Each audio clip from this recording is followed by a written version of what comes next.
তো আমাদের সম্পর্কে ইন্ডিকেশন দেয় যে পুকুর ভরা মাছ, গোয়াল ভরা গরু, গলা ভরা গান, মানে সুখ, স্বাচ্ছন্দ্য, সভ্যতা আর আমাদের ঐশ্বর্যের ইন্ডিকেশন দিত কবি আলের কবিতা লেখায়। পৃথিবীতে দুইটি দেশকে সোনার দেশ বলা হয়।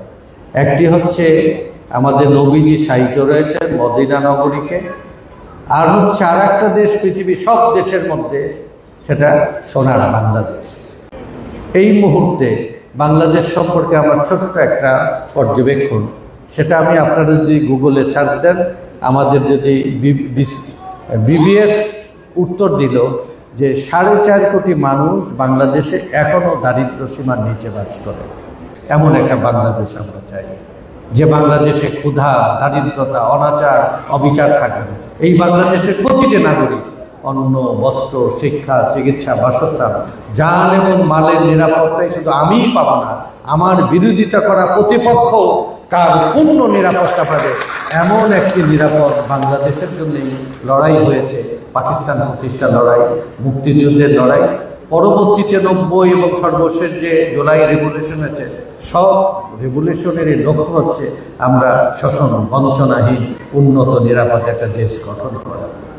এই উন্নত নিরাপদ দেশ গঠনের জন্য বাংলাদেশের, সেটা ব্রিটিশ ভারতে বলেন আর স্বাধীন পাকিস্তানে বলেন আর স্বাধীন বাংলাদেশে বলেন, এই পাবনার একটা অগ্রগণ্য অবদান ছিলেন সাংস্কৃতিক ক্ষেত্রে, রাজনৈতিক ক্ষেত্রে, শিক্ষার ক্ষেত্রে এবং লিডারশিপের ক্ষেত্রে।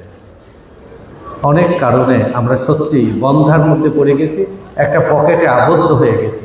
আমাদের সম্ভাবনা এখন গলা টিপে আমাদেরকে বাইরে পলিটিশিয়ানরা, সমাজকর্মীরা এখানে ভীষণভাবে আমাদের কাছে সমালোচিত হয়। এই পাবনার মেঠোপথে অলিতে গলিতে বেড়ে ওঠা আমি একজন সাধারণ আপনাদের ভাই, বন্ধু হিসাবে ঘটনাক্রমে ছাত্র রাজনীতি, শ্রমিক রাজনীতি, সামাজিক আন্দোলন আমি একবার অন্তর দিয়ে উপলব্ধি করেছি।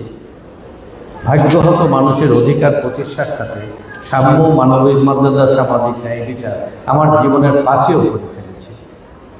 16 ঘাটে আমার নাম ভিড়েছে। রাজনীতির উত্থান পতন, পরিবর্তন, উত্তরণের পরেও আমি সেই জায়গায় স্থির হয়ে আছি। এই দেশ না বদল করলে, আমাদের এই দুঃখী মানুষের ভাগ্য বদল না করলে আমার ভাগ্যের কোনো বদল হবে না। আমি প্রসঙ্গক্রমে বাংলাদেশের শাসন ক্ষমতার মধ্যে ব্রিটিশের 250 বছর, পাকিস্তানের 23 বছর, বাংলাদেশের 54 বছর অতিক্রম করে হাতে গোনা 2-1 শাসককে একটা ব্যতিক্রম মার্ক দিতে হয়। আমি সবার অবদান রয়েছে দেশ গঠন।